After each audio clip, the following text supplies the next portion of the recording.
you can figure out what we want to do with that afterwards if you want. From a female perspective, one of the things that is really concerning is that we have been trained to disconnect from understanding that we have everything that we need, or that everything that we need is provided for us, or we already have access to, by being trained to consume. So the beauty industry itself is so rife with asking us to buy potions and lotions and everything to clean our houses with. And we also then are missing the opportunity that we have to support our physical health with what's already in front of us, because so much of what we're trained to consume is actually doing our body, our physical health and our emotional health, and also then our ability to conceive and have a beautiful, healthy pregnancy as well.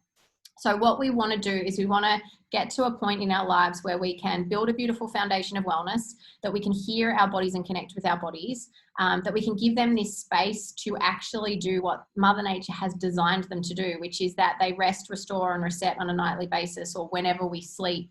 Our organs are functioning well because they are able to, if they're detoxification organs, actually detox the body from physical or chemical or toxic burden, and that we're supporting that ecosystem of emotional and physical well-being, so that we are in a better position to hold beautiful, viable life and nurture ourselves and beautiful, viable life. I know for anyone who is trying to give to their family or their babies from an empty cup, and it finds it really difficult. And even when healthy, you know, if you've got a new baby at home and you're up all night, it doesn't take too long before the cracks start to appear. So if we can approach these parts of our lives with as healthy a foundation as possible, it's mother health first, and then everyone else is going to receive better from that.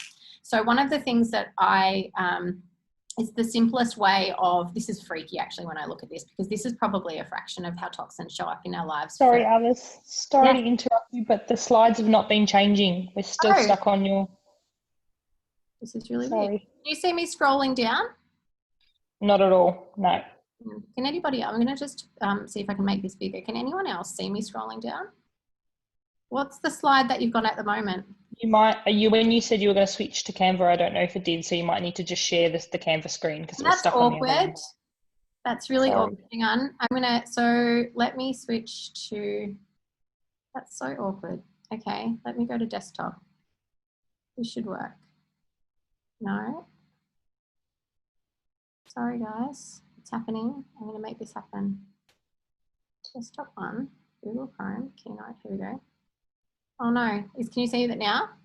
Yep, we can see you scrolling, yep. All right, so here was me. You've just listened to me blabber without having anything to look at then, except for a really bad font that was, anyway, we can move from there. So we have been here. We're scrolling down now. We're talking about current versus a goal environment. Okay, so this is where we were. It's just not in presenter view. I'm not going to put it in presenter because it's going to cover some of your faces on the screen. So if it's okay with you, I'm going to keep it here so that I can keep looking at you because you're beautiful. I'll miss the chat box as well if I don't see that, although I've probably missed that already because I didn't see you. All right. Is that okay though? Can you see that fairly well?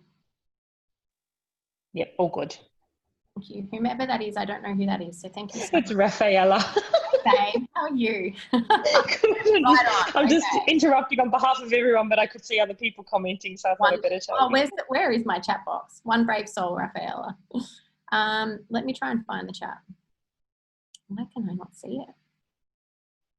It's having a ball with me tonight. Okay. For some reason, my chat box isn't showing up. View chat. It's not even coming up in my view options right now. Okay. Oh, here we go. Okay. All right, now I can see you. Oh, you're all there telling me. Okay, I appreciate you all. Thank you. So toxins, like where is the burden in our day-to-day lives? So one of the things that, this is kind of freaky when we look at this, but instead of just reading all this word soup on the page, I want you to envisage waking up in the morning and climbing out of bed. So this is where we can start to really consider how many environmental toxins that we're actually carrying in the bodies. So the EWG, which we can send you links on this so you can have a look at this, when it comes to toxic burden, women carry toxic burden or toxic waste within our adipose tissue. So this is our fat cells essentially.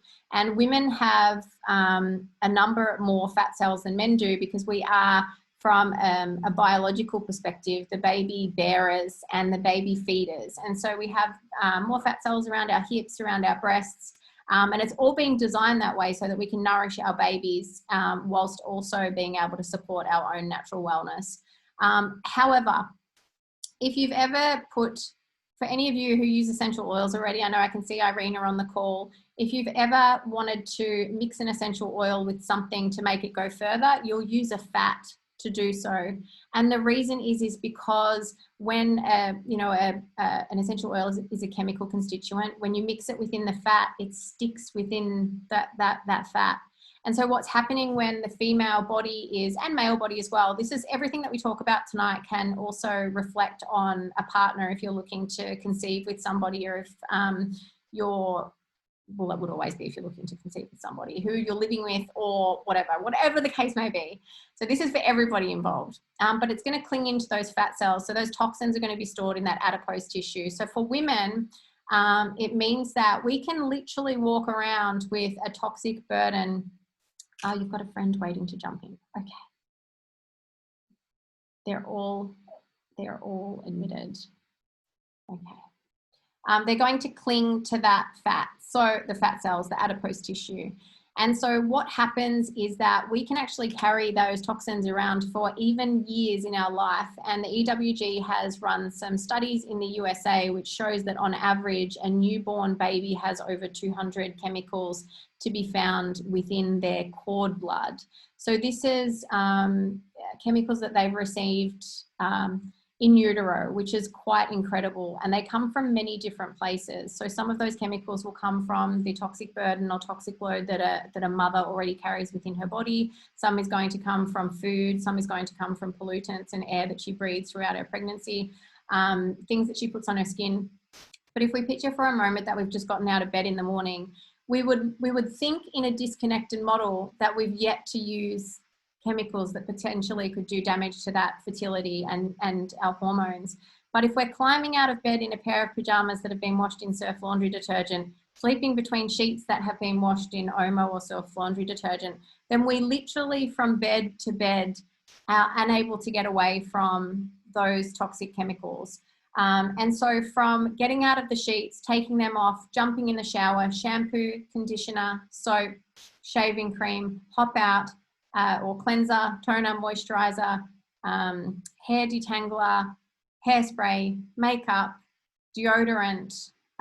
It is quite frankly, by the time you get from your bed, from the bathroom into the kitchen to have breakfast, you've already potentially come into contact with hundreds of different individual groups of chemicals. And within each of those, you can have up to or over 3,000. We also have really low safety testing when it comes to chemicals within women's products. So in the USA, which is where we would have safety trials run, until there is a large grouping of adverse reactions to particular beauty products. So let's say, I don't want to throw any company under the bus, but let's say L'Oreal release a new moisturizer. They're allowed to do so without testing for unsafe chemical or adverse reactions before they actually launch that. So what they can do is they can launch it to the public, and only if there is a substantial amount of adverse reactions do they then need to run a safety test and potentially pull that.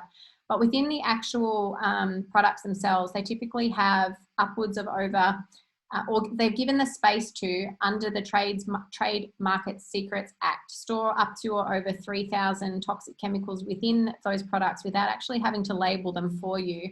And unfortunately, the number one place that we're storing chemicals within female beauty products, hair care, skincare, is in the word fragrance.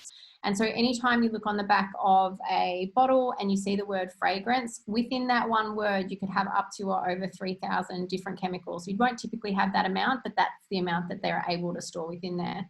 So if we go from the bathroom to the kitchen, and believe me, like this is it's not something that you do overnight. You might try and sweep everything out of your house in one fell swoop, but you definitely don't need to. You want to start from where you are. But when I first started to make our home natural, we still had laundry detergent. We had stuff under the kitchen sink, and we had stuff in the beauty cabinet that weren't pure, and it was over time that we were able to sweep them out. And we use a really small portion of products around the house now, and a lot of those are interchangeable for each other, which is really amazing. And you begin, and I'm going to show you some of them, but you begin to understand that what we've been marketed to and tapped into, like the consuming machine, isn't exactly what we need to keep our household well and healthy. So another place that we introduce chemicals into our body through is the food that we eat. So, and the water that we drink. I haven't even added that to this list, but obviously that's a pretty big deal. So packaged foods, takeaway foods, even, you know what, if we're going to get picky, I was thinking, even if we're looking at fruits and vegetables that aren't organic, that have herbicides and pesticides on them, you could eat. And this is why I'm really conscious that I don't want you to be like, I'm never going to be able to do all of this, because it's impossible to go totally toxin free. And I say impossible because as long as we're breathing the air that we are, particularly if we're living in a city, we can only do as much as we can do, but it's a really beautiful place to start where we can. But if we were to eat fruit and veggies all day long that weren't organic, we would still be ingesting those chemicals, herbicides and pesticides. Now, one of the coolest things about the human body, and what I want you to understand, is that it's a freaking miracle, the human body. Like what some of us, and I can even think back to my life, what some of us put our beautiful bodies through, and our bodies still get up every day and they're like, I'm all right, I've got this, I'm going to go for another day. It's really quite extraordinary. We have an incredible body system full of organs of detoxification, such as our lungs and our liver and our gallbladder and our skin. And they're all here to help us actually free our bodies from toxins through sweat and through our urine and through other processes, which is really fantastic. The one thing that they are unable to do is function optimally when they're overburdened with toxins. So I have heard it say from some clickable health experts across the world that no human should ever need to detox because we have organs of detoxification. But the problem is when those organs of detoxification need support, how are they going to actually detox themselves? So what we want to do is we want to give them the chance to do the job that they're designed to do. And one of the most beautiful ways to support our bodies to show up and do what they're designed to do is to free them from the job of processing toxic chemicals. Because as soon as we burden them with the things that we have within our environment or that we put onto our skin, which is our largest organ of detoxification, every time we do that, we slow down the body's processes because it has to first work with the chemicals or first work with the burden that we place on it before then doing its natural job, or vice versa, and neither to the optimum level. So it's another reason why it's really beautiful to support the body using natural products. One of the most incredible things that I've learned in the last year, and I think there's a few of you on this call that would have seen this when a friend of mine, Dante, was talking to a nurse in an IVF clinic, is that doctors and nurses and the scientists who work within IVF clinics are often banned from wearing fragrance, from wearing perfume, which can be hormone disruptors and wreak havoc on our endocrine system, because they can harm the cells, the embryos. They can actually cause the embryos to die. So if we consider that, even just that one thing, that fragrance, that chemicals can actually take something that is viable for life and turn that around to the opposite, is quite incredible. And then when we consider or become conscious to how often we're marketed to ingest, apply, spray those around us, it's quite phenomenal. So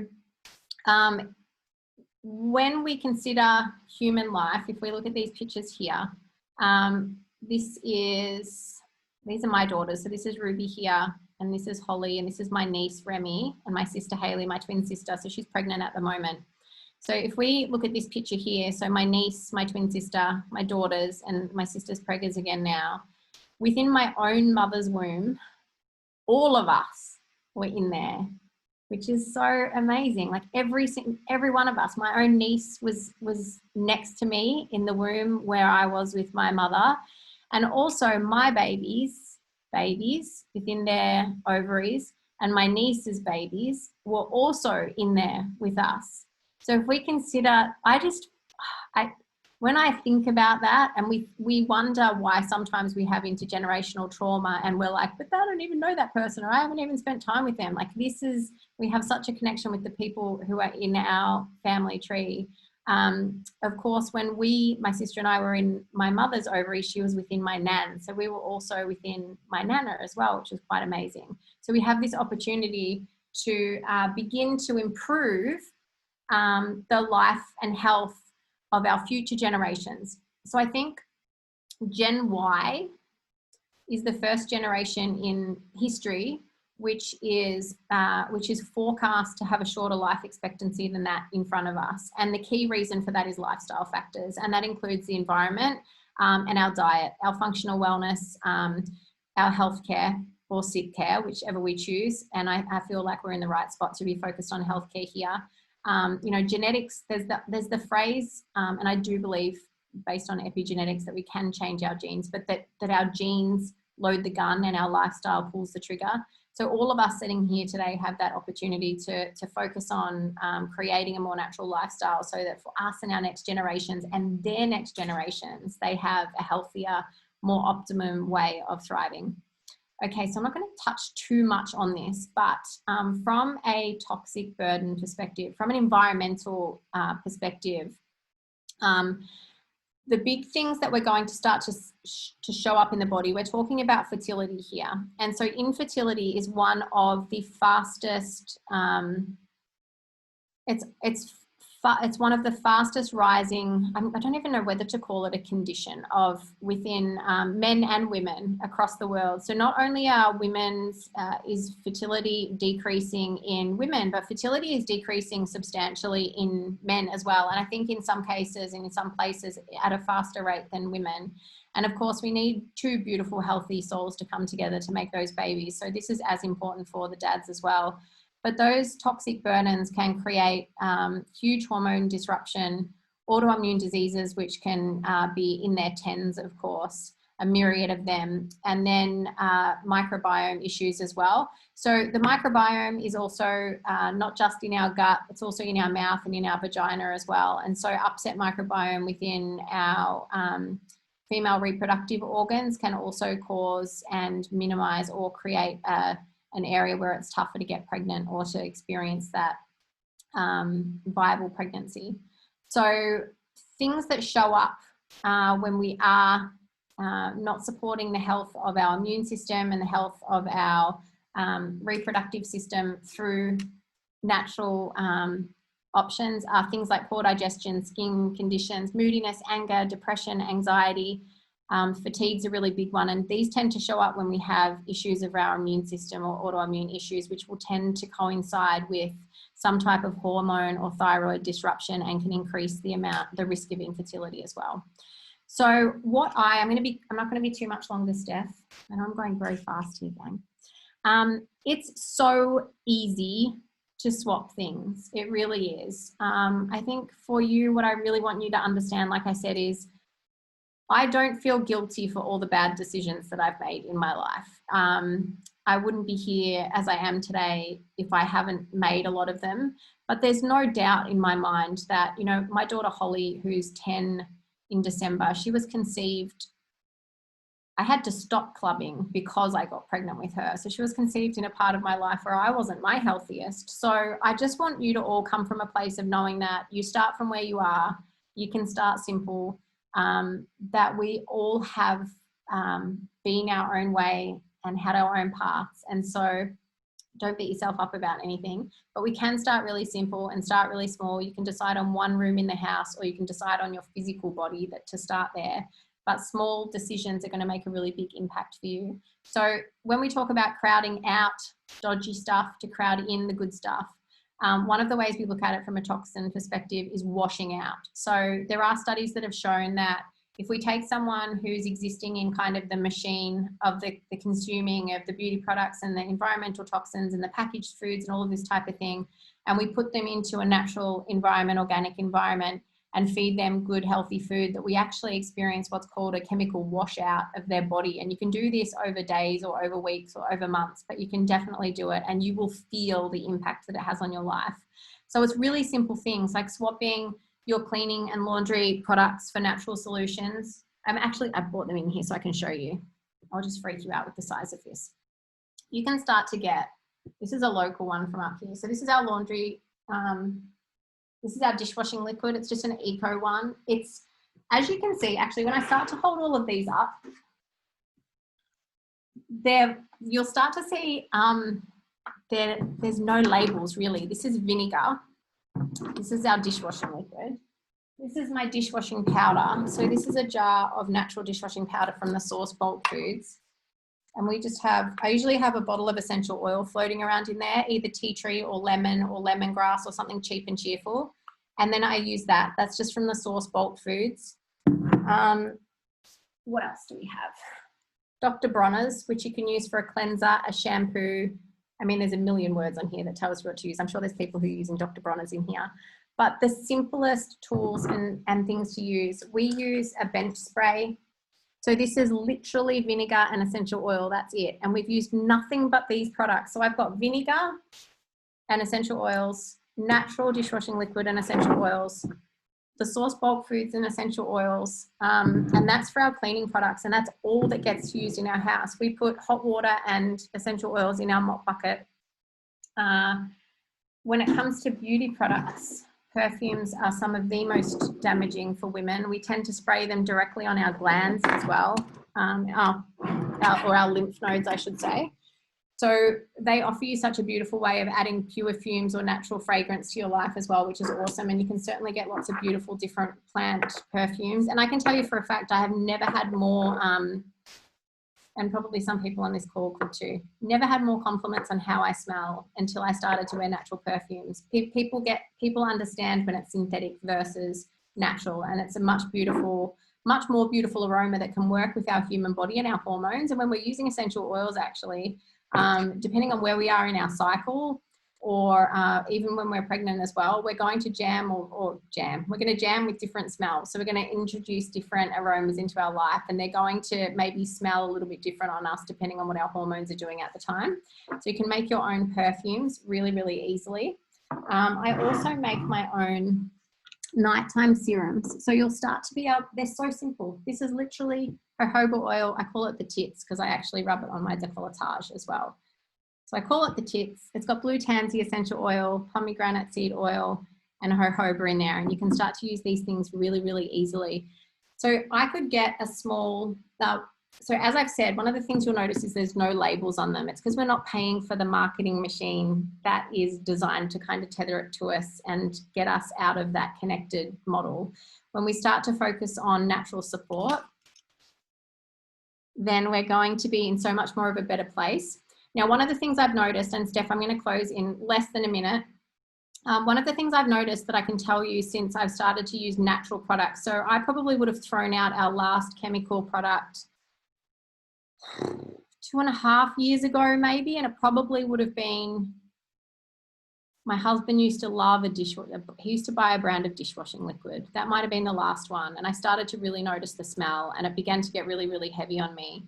One of the things that you begin to notice when you bring natural products into your life and you start to support that foundation of physical wellness from there, and then Steph can talk about that beautiful support from a nutritional perspective, is that all of a sudden you begin to hear your body for the first time.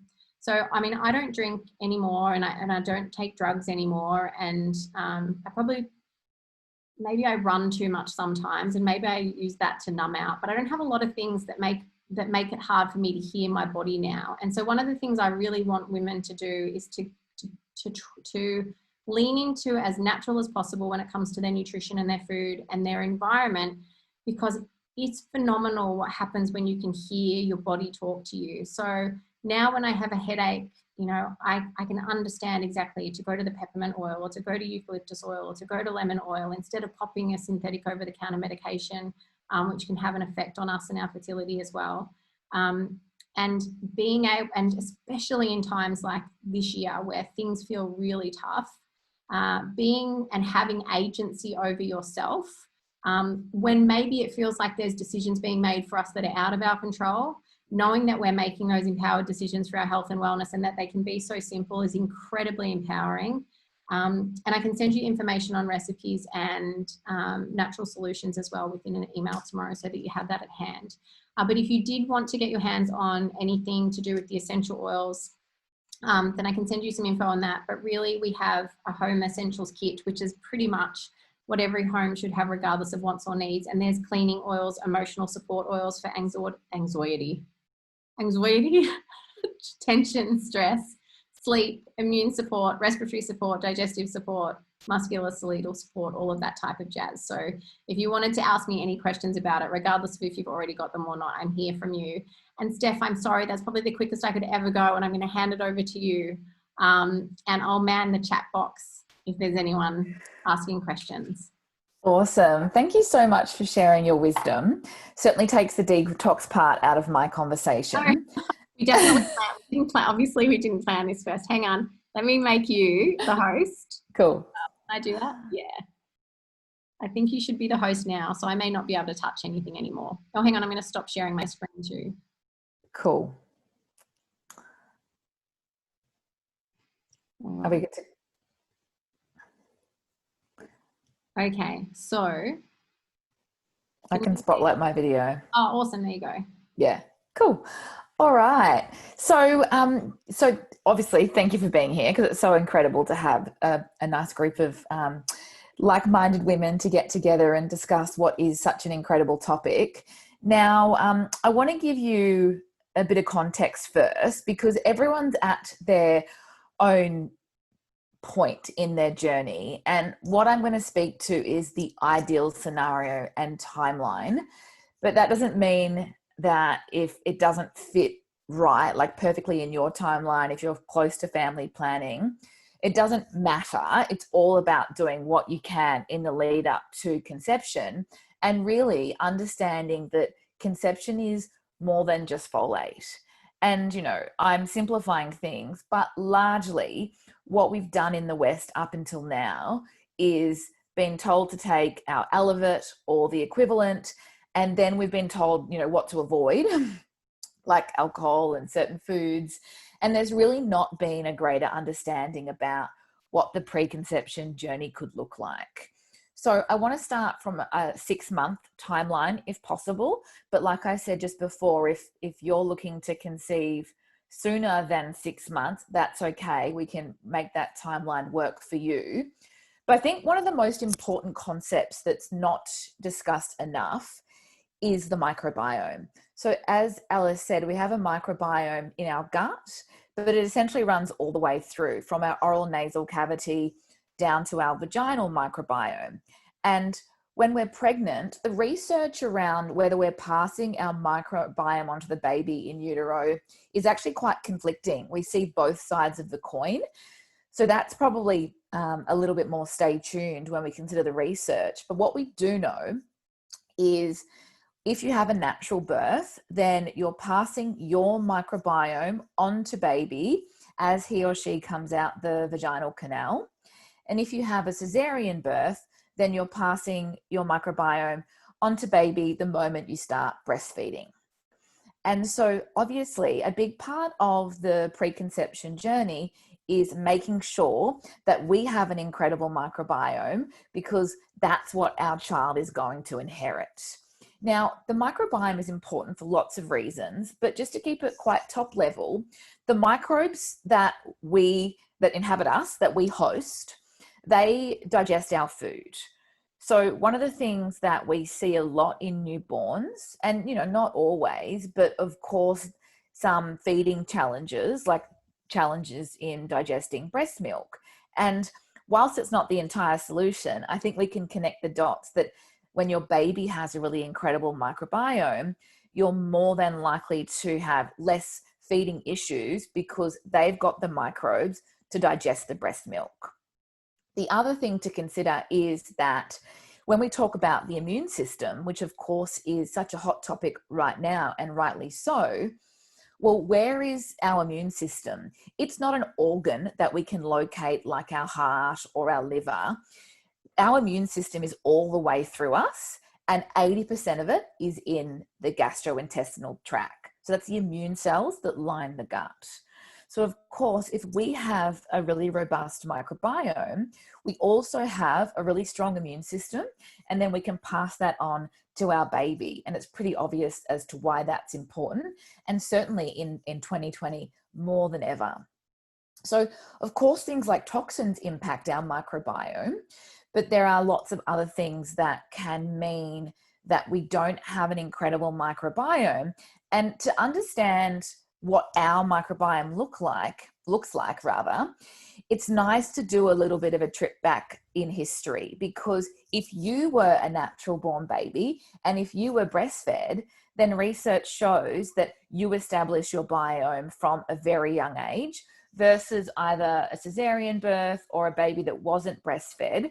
Then unfortunately they do start behind the 8 ball, but there's so much that you can do to recorrect, because a baby's microbiome develops over the first 2 years of their life. And so if you did have a cesarean section, sorry, I try not to use that term. If you did have a cesarean birth and perhaps you weren't able to breastfeed, it's okay. Giving you the knowledge as to what you can do to course correct in Bub's first 2 years of life is what I'm so passionate about teaching. But if we go back to our history, so, you know, were we natural born or a cesarean birth?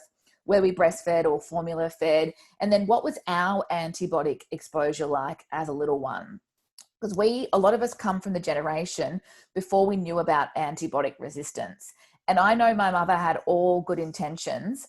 I'm a twin too, and myself and my twin sister, we had a lot of tonsillitis issues, and we were given antibiotics like levels that you would never do today. And it was just what we thought we did back then. So I already knew, okay, you know, the checklist is, okay, there's a few areas in my history that means perhaps I've got some more work to do on my microbiome to pass on to my baby. So do that mental checklist yourself. Call mom and ask those questions if you're not sure. But of course, many of us are exposed to antibiotics in adulthood.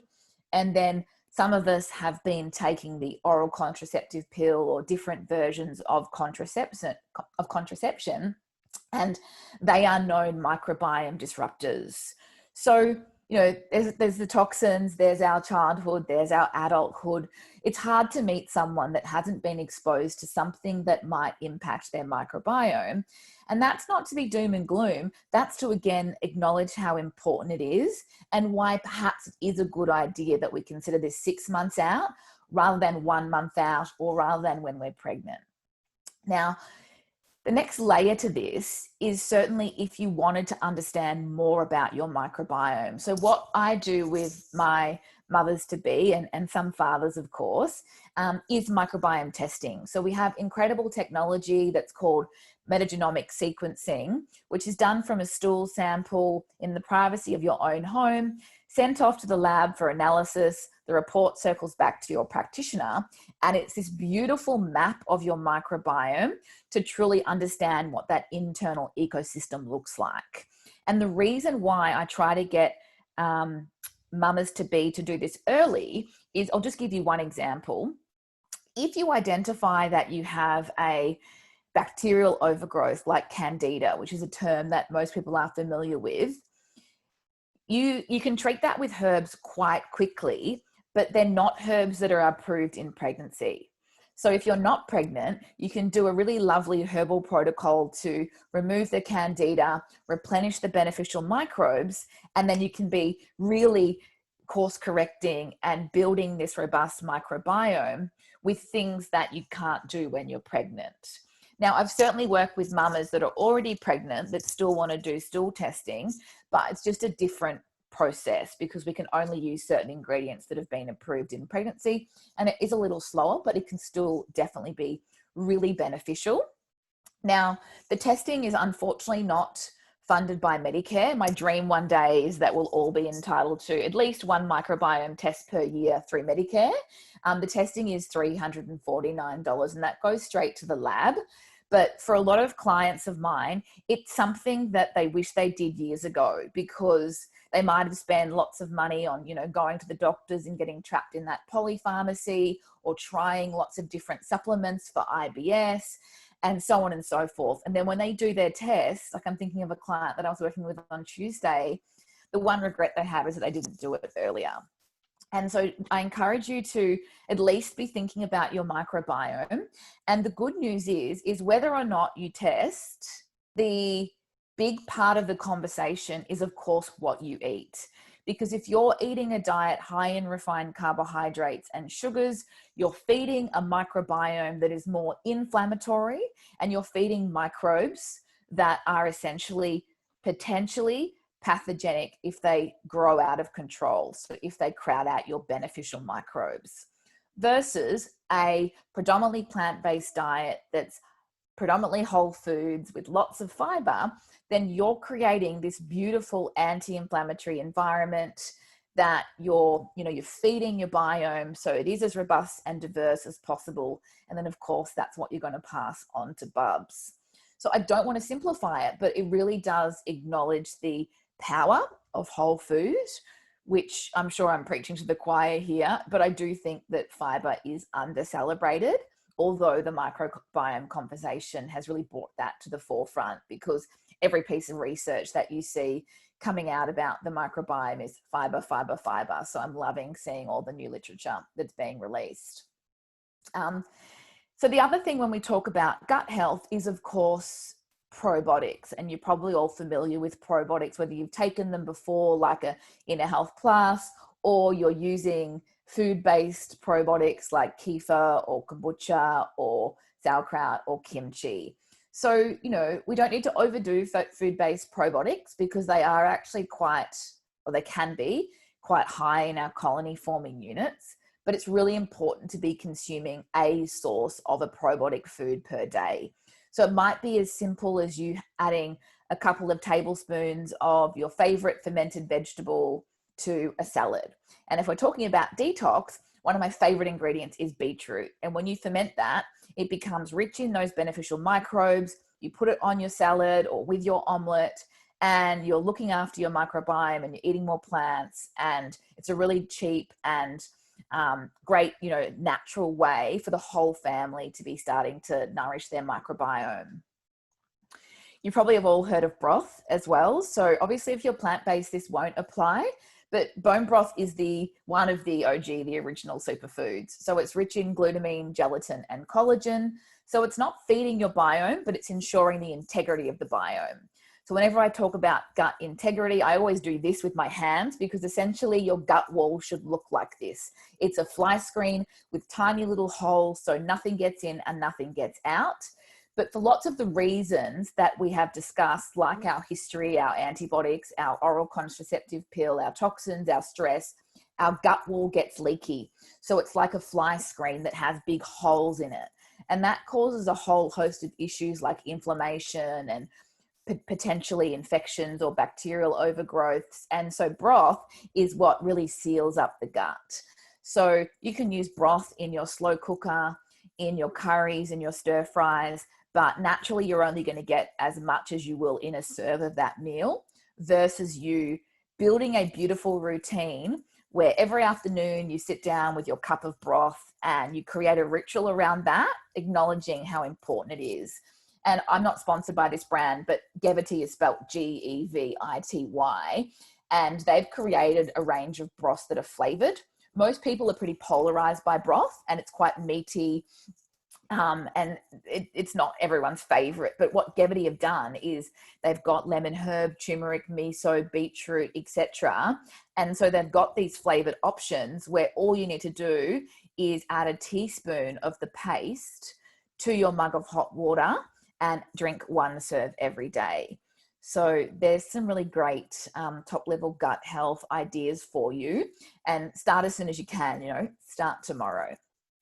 About 3 months out is where we want to speak to our doctor about a really comprehensive blood test, because we need to know if we have any pending deficiencies, because we want to start to address that now rather than when we're pregnant.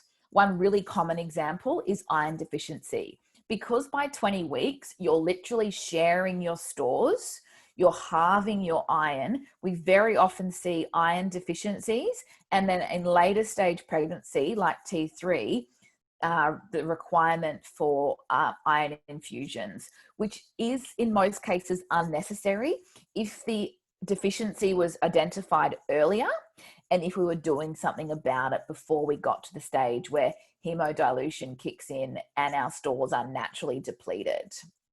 Other tests I look at are iodine, because of course that's really important for preconception, full thyroid panel, vitamin D, full iron panel, homocysteine, folate, and MTHFR. So I'm going to come back to that acronym in a moment.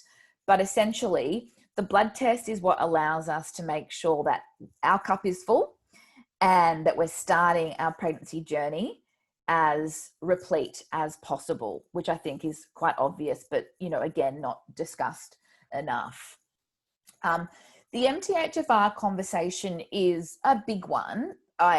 It's definitely, you know, that we don't have time to go through the whole area of methylation, but this is a gene that is involved in methylation, which is a process that occurs millions of times a second in the body, but it's also a key area that determines what type of folate we can tolerate.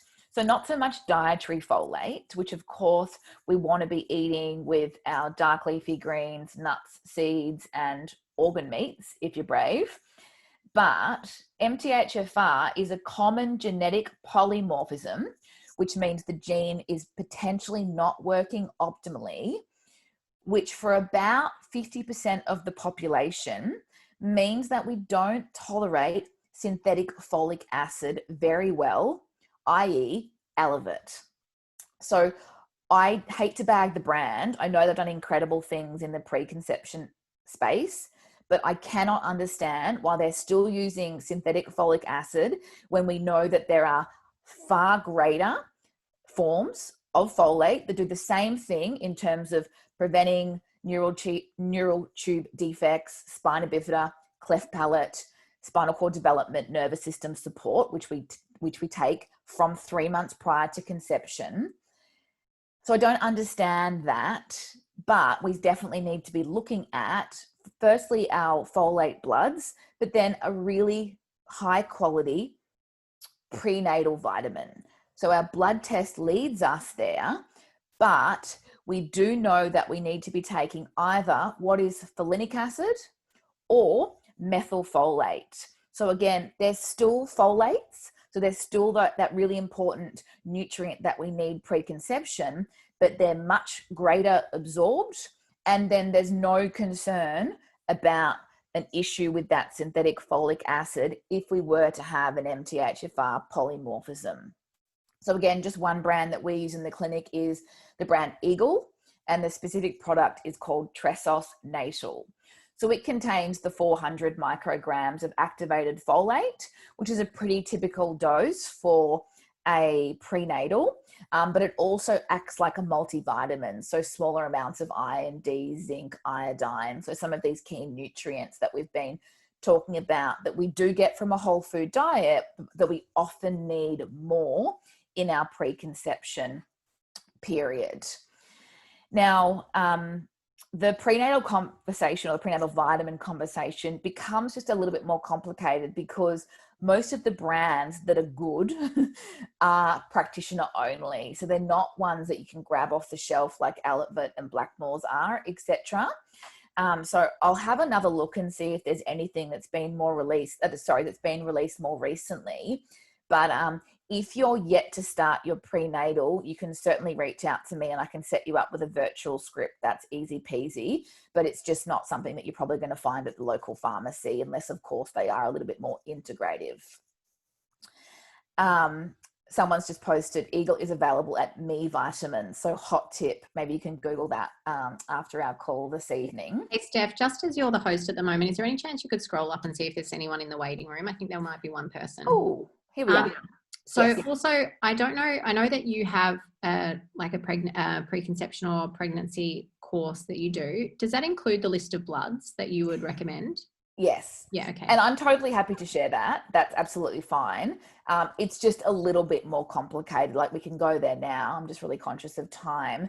But it's not that easy in Australia, sadly. Like, again, my hope is that there'll be a lot more collaboration between GPs and nutritionists and naturopaths. And we are seeing it in some spaces. But the majority, and I've been doing this for 10 years, the majority, it's not a good idea to hand the sheet and say, oh, my nutritionist Steph wants these bloods. Like, that will go down like a ton of bricks, because they don't want to be treated like a script writer. And I very much respect that. They've got, years of study, and they're absolutely well respected by myself. But what it is really is about finding the right practitioner who's on the journey with you, who's actually probably more holistic or integrative, that sees the relevance of doing these tests. And they might have their own list. They'll probably add to mine.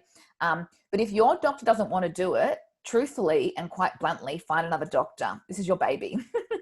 So, like, I don't take any BS around that sort of stuff. They do exist. There are. That is such a good point. And there was a question from Nicola as well, just while you're jamming on that, about the fermented food. So fermented beetroot was a question. Obviously, it sounds so amazing, because I was thinking kvass straight away, but that's more the beetroot juice. Oh, but that is it. That's it. Or it's still fermented. Okay, awesome. Yeah. And then oviding fermented foods post ovulation, is that something that you would recommend? So Nicola has said follicular and ovulatory. Oh, why are you making me do this, Nicola?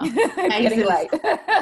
Should you avoid fermented foods post ovulation? So follicular and ovulatory phases, but not luteal and menstrual. Is that right? Do you know anything about that with fermented foods? Not at all. Okay. No, it's all the time. It's also during pregnancy, but there's a lot of myth in the pregnancy space. Like, two of the questions I get asked the most is, can I have apple cider vinegar when I'm pregnant? And what about vitamin A? Like, this is, two of the biggest myths. So what we need to appreciate is that it's not my decision. It's the individual decision. But certainly when it comes to fermented foods, there is no danger with them as long as they've been prepared properly. So this always goes back to quality. That's why we care where we buy our food. That's why we know our farmer or our butcher, and that's why we preference quality. Because there's no concern with fermented foods in pregnancy, and there is no concern with natural vitamin A. But what happened many moons ago is somebody said that synthetic vitamin A was dangerous in pregnancy, which it is. And the world took that to mean all vitamin A is dangerous. You can't eat A, B, C, and D, and organ meats are the worst thing you could be doing in pregnancy, which is the complete opposite, because organ meats like liver pate are so rich in vitamin A and iron, and it's almost impossible to eat that much of iron and vitamin A in things like beef or lamb. It's certainly not possible to do via a plant-based diet. Pate, like liver pate, is one of the things I prescribe to all of my preconception clients and to all of my mamas, because iron deficiency goes on for ages after pregnancy, like myself included. I went through that when Grace was quite little and up until even like her first birthday. There's lots of myths, and I could probably go on a lot about myths, but if you haven't read it, check out Real Food for Pregnancy by Nicholls. And if you don't know Lily, you soon will, because she's a pioneer in this space, breaking down a lot of the myths and providing really great resources on exactly what we need to eat during pregnancy. Did you want to go through some more questions, Alice, or will I go on a little bit more? I've got one more point. I'm trying to be really quick with the unmute button. So there was a question about vegan alternatives to broths, and obviously now you're talking about pate. I might kind of merge those together.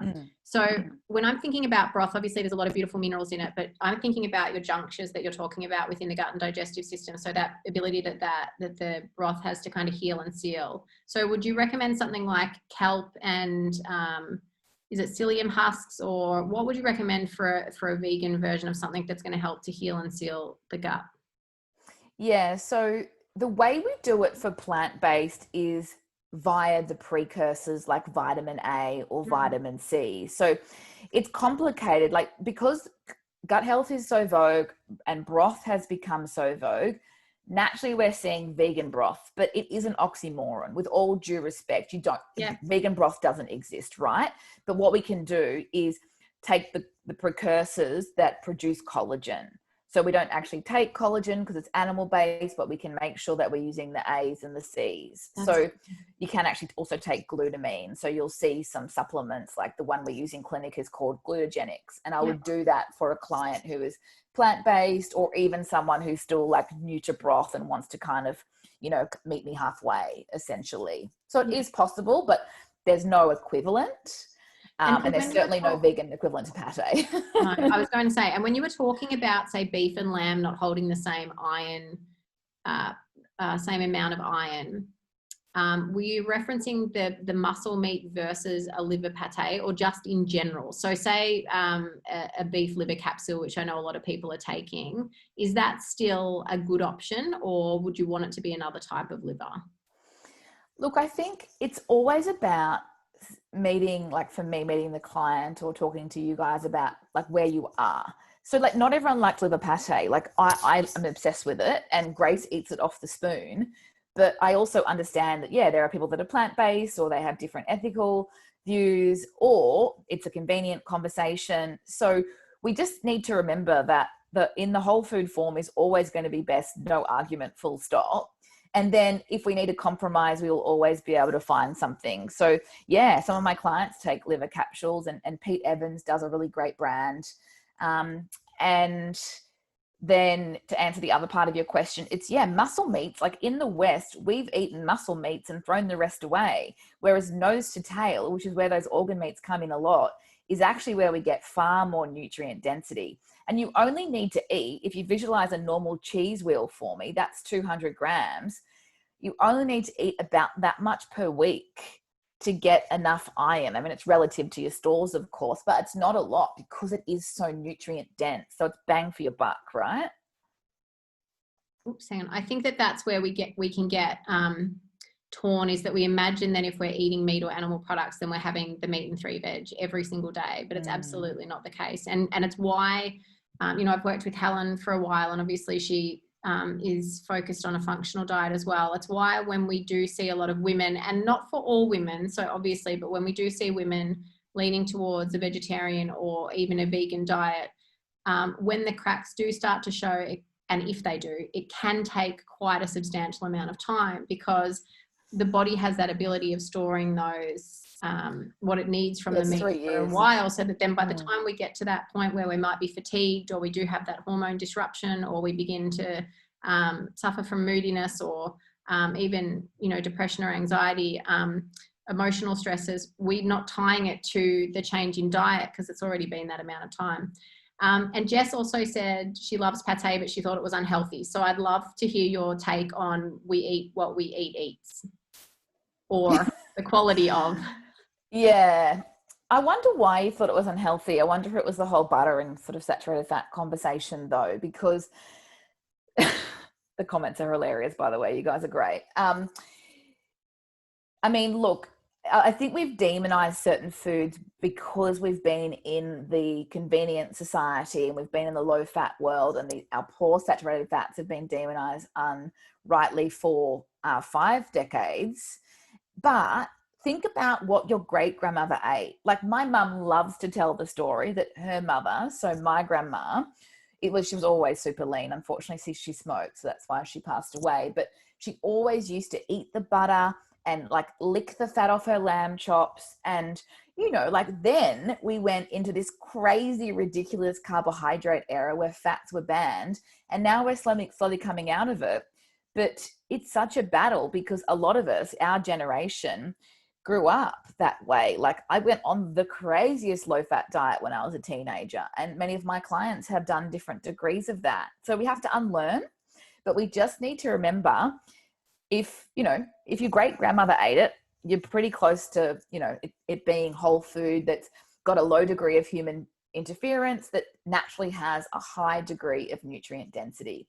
And that's what we want. And grass-fed butter is actually a beautiful source of butyrate, an essential short-chain fatty acid that is anti-inflammatory, feeds the microbiome, produces serotonin, so happiness and motility, and creates this beautiful, diverse ecosystem that we want to pass on to our bubs. So of course we don't go crazy with butter, but it's not unhealthy. You know what's unhealthy? It's margarine. I love that you're talking about that, because I feel like women in particular, we're coming out of decades of demonization of fat. And I know you value, like, why is fat so important for women? Well, it's the building block of our hormones, right? So it is not a surprise. So two things, one is on topic, one is not, but two things. Why do you think we are having such huge hormonal issues? Exactly what you spoke about, Alice. And we've been so depleted in the key building block to hormones, which are fats. And the other thing is, why do you think that we're having crazy epidemics of Alzheimer's and dementia? Because our brain is mostly fat, and we've been depleting our brain of its key nutrient for 50 years for some people. Like, fats are the most critical ingredient that we need as long as we're consuming quality. So mostly omega-3s, so olives, olive oil, oily fish, nuts, seeds, avocado, predominantly omega-3s, and then small amounts of saturated fat like butter, ghee, coconut oil. One of the things that I love to do in the kitchen, and I think a lot of people maybe in today's society would probably think I was truly disgusting, and I think, Irene, you probably do this too. We have cast iron pans, and we don't cook meat all that often, but if I do cook, a lamb chop or sausage in the pan, I actually just leave the fat in there on the stove. And so the next morning when I get up and I fry my veggies, I just fry the veggies in the fat, or I scrape it off and put it in a jar in the fridge. So I'm like continually I love it. Totally, because my nan used to lick the pork chops as well. That's what she used to do as well. Oh, Irene has just shared a recipe from your website, I think, on chicken liver pate. Thank you. That's awesome. I'm going to admit, I was raised mostly vegetarian, and I have still, like, I eat nose to tail if I can't see it, but I cannot get to the point of making pate at home because I can't touch the chicken. I can't touch it. It's pretty funky. It is. Ooh. Yeah. So all of you that do that, I bow. I love you. Try it. Just leave it out for Cam to do. Like, I just hand that job to Ian as often as I can. So if you conscious of time, let's say I'm not sure where everyone is in their preconception or pregnancy journey, but if you were pregnant now and you were kind of a mix of integrative and standard Australian diet, whatever that might look like today, what would you focus on first? It would definitely be the gut. Yeah. Okay. Yeah, because that takes more time, right? So whereas, we're not assuming anyone's deficient, but of course, if you've got low iron, that can take time to build up. But the gut can take a lot longer, especially if you do have some of those histories that I can see you guys sharing with, whether you were, cesarean baby or whether it was antibiotics. Like, this, unfortunately, it's the world that we live in, similar with toxins. And so it's not to be fearful of, it's to be empowered with knowledge. And I just think that's the best as a mother. Like, I see what Grace eats, and I think, like, I was a formula fed baby and rice cereal. Yeah. Because that's what mothers were told back then. And Grace is eating liver pate off the spoon by choice. And I just burst with happiness. This is her first year of life and her next year of life. And that whole concept of, in the first 2 years is where you can make so much difference. Like, that to me is just the best thing ever. I think it's phenomenal because, so as I said, Holly's nearly 10 and I was so when you said, all you'll hear or all you might hear is have folate. That was me. So I got pregnant in 2009 and I did everything that the media told me to do, which was I took folate and I fed her baby rice cereal as her first food. There's a comment actually saying it's still happening. It's totally still happening. I didn't It mean is to still sound like happening. it was only back then. I was just thinking about my experience because I often talk to mum about it. And look, as a twin, like I don't know how I found breastfeeding quite hard. I couldn't imagine trying to do two. Oh. But again, it was sort of like, oh, it's fine, just give them formula. Whereas now we're like, okay, well, perhaps we need more support to keep feeding for as long as we could because there's no replacement. Like I heard yesterday that someone's trying to make synthetic breast milk and it was just like this massive, like it's not possible. You can't do it. So don't even try. I don't even want to start there. Okay. But you know what I love about life though is that, you know, I've just spoken to you, just shared with you all that I took Elevate. I think that was it. Came out of the club, got pregnant, started taking Elevate, fed her baby rice cereal. And then I had Ruby and it was better. But it wasn't, you know, if I had a child now, what I would, how I would approach the pregnancy, the delivery, the first few years would be so dramatically different. My identical twin sister's got a 2-year-old and she's probably doing now what I would do now. And it's just such an incredible thing to see. But what I, you know, do now with my children, like for any of you who do already have kids, and I think somebody mentioned that you wished you had have known this then, like we can start where we are, you know, like tonight I made the girls a fatty curry, and we put some mushy powder and collagen in it and the Jevity bone broth paste and what else? I've opened up some beef liver capsules in it, you know, and our bodies turn over. It's the most beautiful thing about it is that we regenerate and we heal and we get to start each moment how we might have liked to do it a few days ago and to not dwell on that. So we can do that with our kids. And I think one of the things that I know, you know, this is not so much pregnancy and preconception, but if you do have kids and you're kind of thinking, I wish I had done something different, however old your child is now, it took us this long to get here. So changing that and shifting that doesn't also happen overnight, particularly if we do have kids who are eating types of foods and maybe they have an attachment to the taste and maybe that's artificial, which can happen as well. But we can slowly shift that. So like we might do with changing and making more natural adjustments in our life, you can start small. And, you know, I started by blending veggies in sauces and it could look different for you, but it doesn't have to happen overnight. But learning all of this now is so powerful for you. A question from Jess as well. When would you suggest bone broth for Bub? He's nearly 3 months old. As soon as they can take a bottle.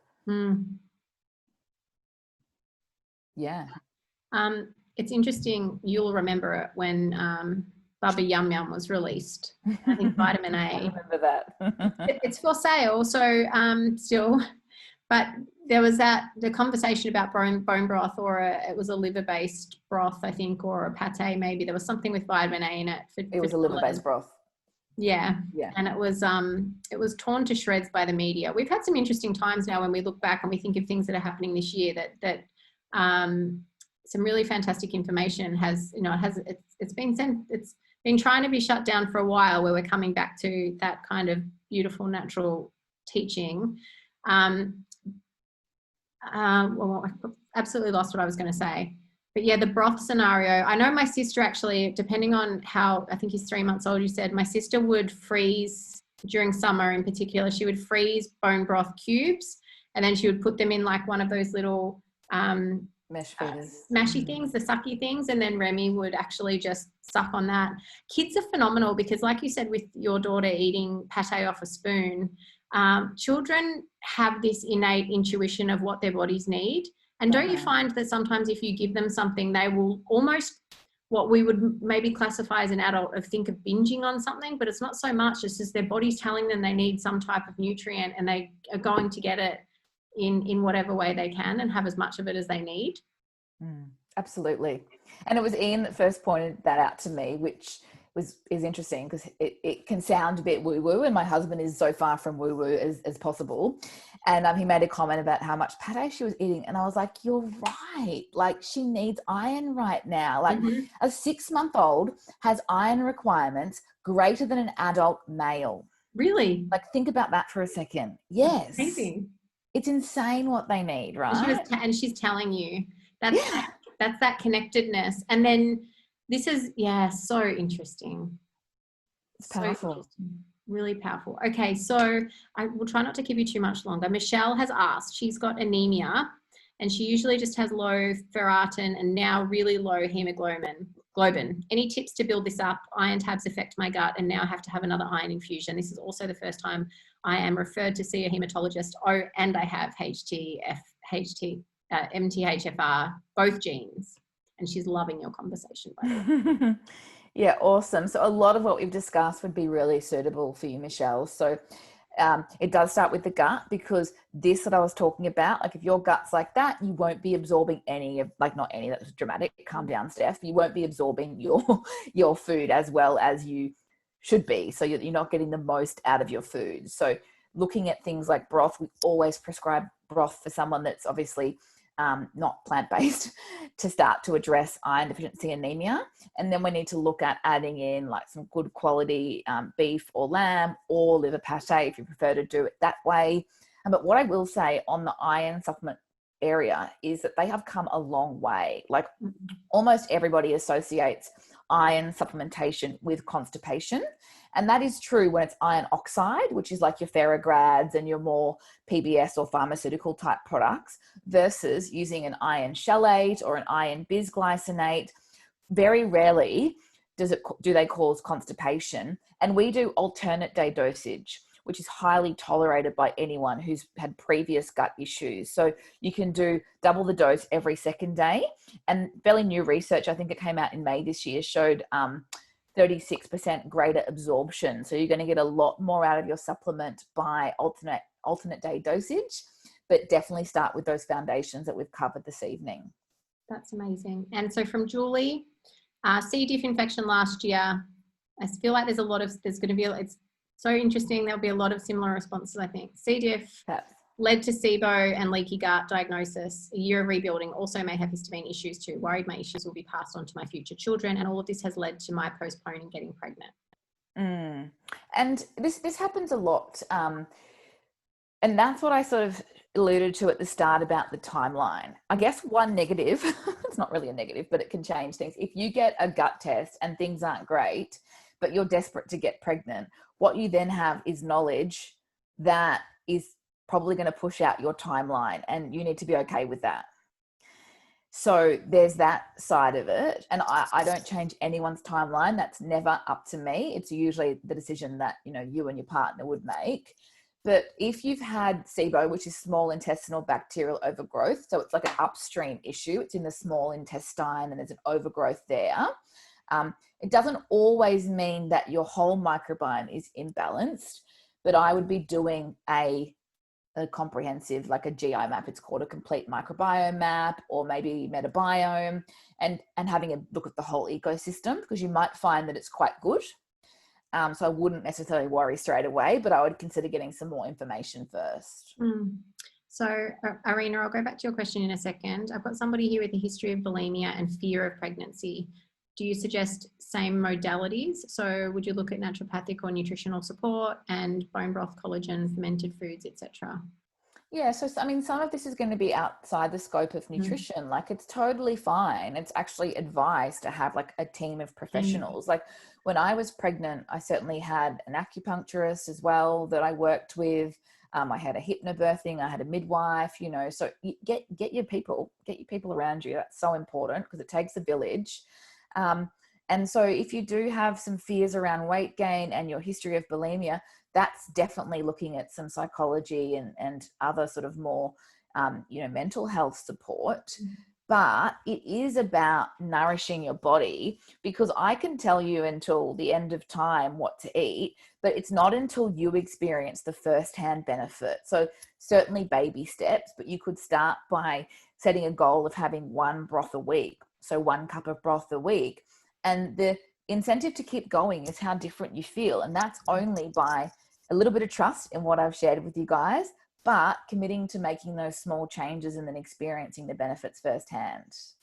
Yeah, I wonder, I'm not sure of your name, with the history of bulimia and fear of pregnancy. So I myself had an eating disorder, but I had a lot of things. I leaned on a lot of things. And I'm wondering if there's trauma in your background, and if there is, like Steph said, multifaceted healing and connected approach. And for me, working on my trauma from childhood, somatic therapy has been really fantastic for me. So it's feeling therapy over talk therapy, because I can talk until the cows come home, and I've often used that to stop from connecting with where that pain is. But using somatic therapy, it puts me in my body and forces me to address where that trauma is showing up. And for me, it's right back into my childhood. So that's been a really powerful thing for me. And I think something we don't tend to realize with eating disorders is that you do carry that. So I've carried, addictions. Obviously, I feel like even though I don't drink or don't take drugs anymore, there is still that I'm aware of. And with food, it's something that with eating disorders, we carry that for the rest of our lives, I feel, in many ways. And so it's not so much that we get rid of it forever, but that we feel, we've spoken about empowerment, and that we don't have them in the driver's seat anymore. We get to make those nourished choices on it. So I totally agree with Steph with that, with a multi-faceted approach. And Irina was asking around your approach specifically, Steph, like naturopathic, nutrition, where are you coming from when you're meeting your clients? She's having an experience with a naturopath, but maybe feeling like she's not getting what she wants out of it. Yeah, so it really is a relationship. Like, I know that I'm not the practitioner for everyone, and that's fine. I accepted that long ago because I have quite a different approach. I think that I love naturopaths, but not all of them are trained in nutrition. So we do need to remember that. I have had many conversations over the years where a common experience is going to a naturopath and walking away with many supplements and perhaps feeling like that was quite expensive and that you're not really understanding all the things. Whereas we try to keep supplements super minimal. So, I'd give you maximum of 3 things. So we mentioned a prenatal, I'd be looking at a DHA, so a concentrated fish oil, and probably a probiotic. And so that would be, the rest of the conversation is around the gut and food and all the questions that I can see coming through about those nuances, like where do I use collagen and what about broth and how do I eat pate and so on and so forth. So, I work one-on-one with clients all virtually. So it would look just like this with the 2 of us. And you can certainly start with an initial consultation, which is 50 minutes. And we go through your history. So we'll go through some of those questions I mentioned before about how you were born and what was your, childhood like and things like that. And then we map out a plan together. My program that Alice briefly mentioned earlier is my pregnancy and preconception program. And it goes for 3 months. Doesn't have to have a finite end, but it is a really lovely 3 months where we can set up those foundations. So ideally starting 6 months out, if not 3 months out, if not now, because you can still do so much. But obviously over that 3 month time, we have a lot more time to work together. We can organize your testing together. I can analyze the results for you, and that will go in the plan. And then we can meet monthly, so that there's a lot of accountability, but also a chance to make iterations to the plan as you move towards conceiving or as you move further through your pregnancy. And I imagine that's for global as well. Anybody overseas? Totally. Yeah. I'm so lucky that my business is just, all online, and I have clients all over the world, which is just so exciting, really. Like, thank you, technology. There are lots of blessings. It's been really interesting to watch it happen this year too, which is really cool. There's some great things that have come out of it, I think, which is people are more willing to kind of sit with and connect with someone online too, which is awesome. Okay, is there any last questions for Steph? That was so awesome. I don't know if I'm ever going to get to the point where I touch chicken livers and squidge them through my fingers, but maybe if I ever do, it will be because of Steph and Irina. There's also a way where you don't really have to touch them that much, truthfully. Like, you just need to get them into the pan so they're cooked, and then back into the blender so that you're blending it. Get the girls to help you. I have, what else am I not yet to do? Marrow. I really want to do marrow. Helen just sucks that marrow straight out of the bone, and I'm still not there yet. I'm so grateful that you all joined us. There's a few marrow lovers here as well. Oh, so, good. So resources, Imogen has just asked a question, which is a very hot topic. Resources about, I'm not sure about this one, about preconception vaccines recommended by GP. I haven't heard of anything like that. So 2 things. It really depends on what state you're in, but I can recommend some great resources. One is the Vaccine Friendly Plan by Dr. Paul. And the other is Well Adjusted Babies by Jennifer Floriani. So good. Yeah. Yeah, that's great. I'm going to put those, actually, I've kept a few notes, so I'll pop them into an email for people as well. Also, I'll say one more thing. My absolute favorite book on birthing is called Birth with Confidence by Rhea Dempsey. That changed my world. So if you haven't read it, it's getting late. So it's Birth with Confidence? Yeah, Rhea Dempsey. Okay. Best book I've ever read. Amazing. That's a beautiful name, actually, Rhea. Yeah, isn't it? Dempsey. Okay, that's phenomenal. Steph, I want to thank you so much. I've got links to your course and I'm going to link these books up and the recommendations. It was Lily Nicholls who did the Iron Myth. Is that correct? Yes, it's more about vitamin A. Yeah. Okay, amazing. Okay, everyone. I want to thank you so much, and for Steph for coming here as well. I'm going to get back to the Zoom so I can see the screen. I hope you all have a fantastic evening. You'll get an email from me tomorrow, and then I'll probably follow up with you within a week or the next 2 weeks as well, just to make sure that we've answered what we need to with you and that you're all supported. My dog has just done the worst part. That's how I close all my webinars. Did any of you hear that? No, I didn't. Everyone else is on mute, but I can say that I didn't hear it. That was really awesome. Okay, so thank you so much, everyone. We will speak to you soon. I'm sure we will see you around the interwebs. So I was invited by someone else, so you won't have my email. Jess, I'm copying your email right now, honey. So I've got that now. Thank you. So nice to meet you all. I will speak with you all soon. Thanks, Steph. We love you. We're so grateful to chat with you tonight. I loved it. Thank you so much. We'll talk soon.